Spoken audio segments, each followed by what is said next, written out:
Everyone, എല്ലാവർക്കും എൻ്റെ ചാനലിലേക്ക് സ്വാഗതം. ഇന്ന് ഞാൻ ഉണ്ടാക്കി കാണിക്കുന്നത് എഗ് പുലാവും പിന്നെ റെസ്റ്റോറൻറ്റ് സ്റ്റൈലിലുള്ള ഒരു ചിക്കൻ ഗ്രേവിയാണ് കേട്ടോ.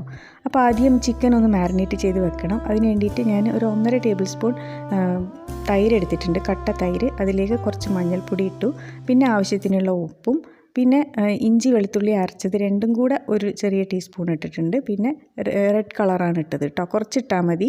ഇനി ഇതെല്ലാം കൂടെ ഒന്ന് മിക്സ് ചെയ്യുക. അപ്പോൾ ഇത് ചിക്കനിലൊന്ന് തേച്ച് വെക്കണം. അപ്പോൾ ഞാൻ 1/2 കിലോനേക്കാളും കുറച്ചും കൂടെ കൂടുതൽ ചിക്കൻ ഉണ്ട് കേട്ടോ. അതൊരു 600 ഗ്രാമൊക്കെ ഉണ്ടാവും. അതിൻ്റെ ആവശ്യത്തിനുള്ള അളവാണ് ഇപ്പോൾ ഞാൻ കാണിച്ചത്. പിന്നെ ചിക്കനിലേക്ക് ഈ തൈരൊന്ന് തേച്ച് പിടിപ്പിക്കുക നന്നായിട്ട്. എന്നിട്ട് ഒരു 2 മണിക്കൂറെങ്കിലും ഫ്രിഡ്ജിൽ വെക്കണം കേട്ടോ, കുറഞ്ഞത്. കൂടുതൽ സമയം വെച്ചാൽ അത്രയും നല്ലത്, നല്ല ടേസ്റ്റ് ഉണ്ടാവും. ഇപ്പോൾ എനിക്ക് സമയമില്ലാത്തത് കൊണ്ടാണ് ഞാൻ ഇത്രയും വെക്കുന്നത് കേട്ടോ. ഇനി ഇതൊന്ന് ഫ്രിഡ്ജിലിരിക്കട്ടെ, നമുക്ക് പുലാവ് ഉണ്ടാക്കാം. പുലാവ് ഉണ്ടാക്കിയ ശേഷം ഈ ഗ്രേവി ഉണ്ടാക്കുന്നത് കാണിക്കാം. അപ്പോൾ 1 കപ്പ് ബസ്മതി റൈസാണ് ഞാൻ എടുത്തിട്ടുള്ളത്. നന്നായി ഒന്ന് കഴുകിയിട്ട് വെള്ളം ഒഴിച്ചിട്ട് കുതിർത്ത് വെക്കണം. ഒരു അരമണിക്കൂറെങ്കിലും കുതിർത്ത് വെക്കണം കേട്ടോ.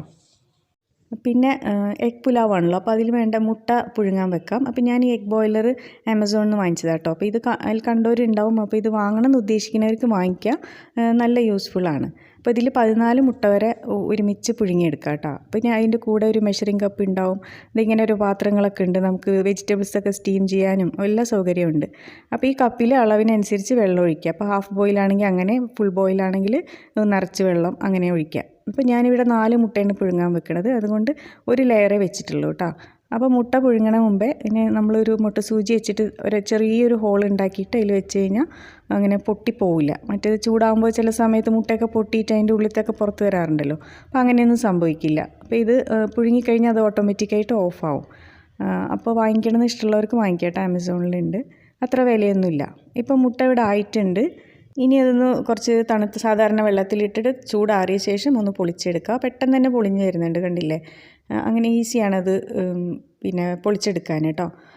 ഇനി എന്താ ചെയ്യേണ്ടതെന്ന് വെച്ചാൽ കത്തി എടുത്തിട്ട് ചെറുതായിട്ട് ഇങ്ങനെ ഒന്ന് വരഞ്ഞു കൊടുക്കുക, ഒന്ന് കട്ട് ചെയ്ത് കൊടുക്കുക. ഇതിലൊരു ചെറിയ കോട്ടിംഗ് ഒക്കെ കൊടുക്കാനുണ്ട്. അപ്പോൾ 4 മുട്ടയിലും ഞാനിങ്ങനെ വരഞ്ഞു കൊടുത്തു. എന്നിട്ട് അതിലേക്ക് കുറച്ച് ഉപ്പ് ചേർത്തു, പിന്നെ കുറച്ച് മഞ്ഞൾപ്പൊടി ഇട്ടു. അപ്പോൾ ഈ പുലാവിൻ്റെ കളറ് നമ്മളിപ്പോൾ ചേർത്ത മഞ്ഞൾപ്പൊടിക്ക് അനുസരിച്ചിരിക്കും കേട്ടോ. കൂടുതൽ മഞ്ഞ കളർ ഇട്ട് കഴിഞ്ഞാൽ മഞ്ഞൾ ഇട്ട് കഴിഞ്ഞാൽ മഞ്ഞ കളറ് കൂടുതലായിരിക്കും. കുറച്ച് മതിയെങ്കിൽ കുറച്ചിട്ടാൽ മതി. ഇനി ചെയ്യേണ്ടത്, ഈ പോട്ടിൽ ഞാൻ കുറച്ച് ഓയിൽ ഒഴിച്ചു, 1 ടേബിൾ സ്പൂൺ. അതിലേക്ക് ഒരു ഉരുളക്കിഴങ്ങ് ഇങ്ങനെ പീസാക്കിയത് ഒന്ന് വേവിച്ചെടുക്കുക കേട്ടോ, ഒന്ന് വാട്ടിയെടുക്കുകയാണ്. 1/4 ഭാഗം വെന്ത് കഴിഞ്ഞാൽ നമുക്ക് ഈ മുട്ട അതിലേക്ക് ഇടാം. ഇനി ആ മുട്ടയും കൂടെ ഒന്ന് ചെറുതായിട്ടൊന്ന് മൊരിഞ്ഞ് വരട്ടെ. അതിന് ശേഷം നമുക്കിതൊരു പാത്രത്തിലേക്ക് മാറ്റിയേക്കാം. പിന്നെ അതേ പോട്ടിൽ തന്നെയാണ് ഞാൻ പുലാവ് ഉണ്ടാക്കുന്നത് കേട്ടോ. അപ്പോൾ നേരത്തെ നമ്മൾ കുറച്ച് ഓയിൽ ഒഴിച്ചിരുന്നല്ലോ, അതിൽ കൂടെ 1 ടേബിൾ സ്പൂൺ ഓയിലും കൂടെ ഒഴിക്കുക. എന്നിട്ട് ഒരു 1.5 ഇഞ്ച് നീളത്തിലുള്ള പട്ട, ഒരു 4 ഏലക്ക, ഒരു സ്റ്റാർ അനീസ് ചെറുത് മതി കേട്ടോ. പിന്നെ അതേപോലെ ഒരു ബേ ലീഫ്, പിന്നെ ഒരു 5 ഗ്രാമ്പൂ, പിന്നെ ഒരു 10-12 കുരുമുളകിൻ്റെ മണികളും. ഇത്രയും ചേർത്തിട്ട് അതൊന്ന് വറുത്തെടുക്കുക, അതിൻ്റെ ഒരു മണം വരുന്ന വരെ.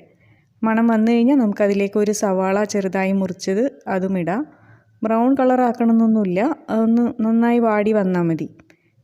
ബ്രൗൺ കളർ ആക്കി കഴിഞ്ഞാൽ നമ്മുടെ പുലാവിൻ്റെ കളറ് കുറച്ചും കൂടെ മാറും, ഒരു ബിരിയാണിയിലേക്കൊക്കെ പോവും. അങ്ങനെയല്ല, നല്ലോണം ബ്രൗൺ ആവണ മുമ്പ് തന്നെ അതിലേക്ക് 2 പച്ചമുളക് കീറിയത് ഇടാം.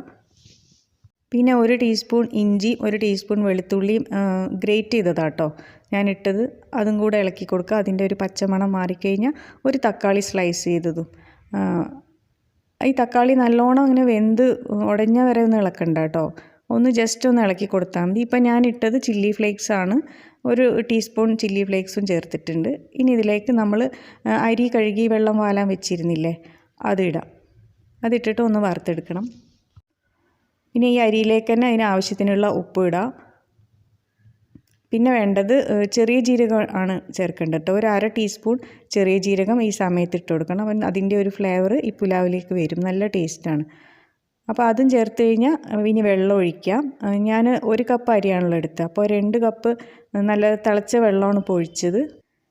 ഇനി നമ്മൾ നേരത്തെ മുട്ടയും ഉരുളക്കിഴങ്ങും ഒന്ന് വാട്ടി വെച്ചിരുന്നില്ലേ, അതും ഇതിലേക്ക് ഇടാം. എന്നിട്ട് ഒന്ന് മിക്സ് ചെയ്തിട്ട് ഒന്ന് അടച്ച് വെക്കാം. അടച്ചിട്ട് ഒരു 10 മിനിറ്റ് വെക്കാം, മീഡിയം ഫ്ലെയിമിൽ കേട്ടോ. 10 മിനിറ്റ് അങ്ങനെ വെച്ച് കഴിഞ്ഞിട്ട് നമുക്ക് തുറന്ന് നോക്കാം. അപ്പോൾ 10 മിനിറ്റ് കഴിഞ്ഞപ്പോൾ ഏകദേശം വെള്ളമൊക്കെ വറ്റിയിട്ടുണ്ട്. ഒന്ന് പതുക്കെ ഇളക്കി കൊടുക്കുക, അല്ലാതെ കുത്തി മറിക്കണ്ട. അതിൽ ഇനിയും വെള്ളം വറ്റാനുണ്ട്. അതായത് ഒരു ദമ്മിലിടേണ്ട ഒരു സ്റ്റേജാണിപ്പോൾ. അപ്പോൾ ഇനി ഇതിലേക്ക് കുറച്ച് മല്ലിയില ഇടാം. മല്ലിയില ഇല്ലെങ്കിൽ പുതിന ഇല ആണെങ്കിൽ അതിട്ടാലും മതി കേട്ടോ. അപ്പോൾ ഇവിടെ മല്ലിയില ഉള്ളതുകൊണ്ട് ഞാൻ മല്ലിയില ഇട്ടതാണ്. ഇനി അടച്ച് വെച്ചിട്ട് ചെറിയ തീയിൽ ഒരു 5 മുതൽ ഒരു 7 മിനിറ്റ് വരെയൊക്കെ വെച്ചാൽ മതിയാവും. ഇപ്പോൾ നമ്മുടെ പുലാവ് റെഡി ആയിട്ടുണ്ട്. അരികൾ തമ്മിലൊന്നും ഒട്ടിപ്പിടിക്കുക ഒന്നും ചെയ്തിട്ടില്ല, കണ്ടില്ലേ? നല്ല ഇതിൽ വന്നിട്ടുണ്ട്. നല്ല ചൂടോടെ തന്നെ അത് സെർവ് ചെയ്യുക. നല്ല ടേസ്റ്റുള്ള ഒരു പുലാവാണ് കേട്ടോ. ലഞ്ചിന് പാക്ക് ചെയ്ത് കൊടുക്കാൻ പറ്റിയ ഒരു പുലാവാണിത് കേട്ടോ. അപ്പോൾ ചെയ്യാത്തവരുണ്ടെങ്കിൽ ഒന്ന് ട്രൈ ചെയ്ത് നോക്കുക. അപ്പോൾ ഞാൻ ഇതിൻ്റെ കൂടെ റെസ്റ്റോറൻറ്റ് സ്റ്റൈലിലുള്ള ചിക്കൻ ഗ്രേവിയാണ് ഉണ്ടാക്കിയത്. അപ്പോൾ അതും കൂടെ കാണിക്കാം. നേരത്തെ നമ്മൾ ചിക്കൻ മാരിനേറ്റ് ചെയ്ത് വെച്ചിട്ടുണ്ടായിരുന്നല്ലോ ഫ്രിഡ്ജിൽ. അപ്പോൾ അതെടുത്ത് പുറത്ത് വെച്ചിട്ടുണ്ട്. ഇനി അതിലേക്ക് ആവശ്യമുള്ള സാധനങ്ങളൊക്കെ ചേർക്കണം. അപ്പോൾ ആദ്യം ഒരു ബൗളിലേക്ക് ഞാനൊരു 1/4 കപ്പ് തൈര് എടുത്തിട്ടുണ്ട്. വീണ്ടും നേരത്തെ തൈര് കുറച്ച് തേച്ച് വെച്ചതാണ്, എന്നാലും വീണ്ടും കുറച്ചുകൂടെ തൈര് എടുത്തിട്ടുണ്ട്. അതിലേക്ക് പിന്നെയും കുറച്ചുകൂടെ ഫുഡ് കളർ ഇട്ടിട്ടുണ്ട് കേട്ടോ. നേരത്തെ കുറച്ച് ഇട്ടിട്ടുണ്ടായിരുന്നുള്ളൂ. പിന്നെ ഞാൻ ചേർക്കുന്നത് ടൊമാറ്റോ പ്യൂരിയാണ്. അതും ഒരു 4 ടേബിൾ സ്പൂൺ ഇടാം.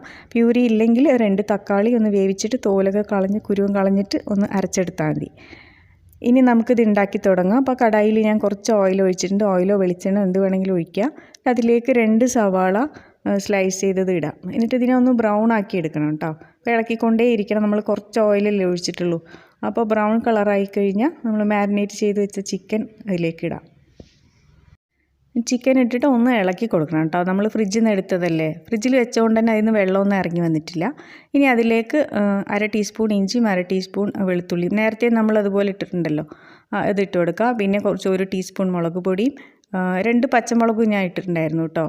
1/4 ടീസ്പൂൺ മല്ലിപ്പൊടിയും അതേപോലെ 1/4 ടീസ്പൂൺ മഞ്ഞൾപ്പൊടിയും പിന്നെ 1/2 ടീസ്പൂൺ ചെറിയ ജീരകം പൊടിച്ചത്. ഇത്രയും പൊടികളാണ് ഞാൻ ഇട്ടത്. അപ്പോൾ ഉപ്പ് കുറച്ച് കുറവായതുകൊണ്ട് ഞാൻ കുറച്ചും കൂടെ ഉപ്പും ചേർത്തിട്ടുണ്ട് കേട്ടോ. അതൊന്ന് ഇളക്കിയിട്ട് അടച്ച് വെക്കുക. പിന്നെ ഒരു 5 മിനിറ്റ് കഴിഞ്ഞിട്ട് വീണ്ടും തുറന്നിട്ടൊന്ന് ഇളക്കുക. അങ്ങനെയാണ് ചെയ്യേണ്ടത്. അപ്പോൾ വെള്ളം ഇപ്പോൾ കുറച്ച് ഇറങ്ങി വന്നല്ലോ. ആ സമയത്ത് നമ്മൾ നേരത്തെ തൈര് മിക്സ് ചെയ്ത് വെച്ചിട്ടുണ്ടായിരുന്നില്ലേ, അത് ഇതിലേക്ക് ഇടാം. എന്നിട്ട് നന്നായി ഒന്ന് ഇളക്കുക. ഈ സമയത്ത് തന്നെ അതിലേക്കൊരു 4 ഏലക്കായും അതേപോലെ കുറച്ച് കസൂരിമേത്തി അത് കൈ കൊണ്ടൊന്ന് ഇങ്ങനെ ഉടച്ചിട്ടിട്ട് കൊടുക്കുക കേട്ടോ.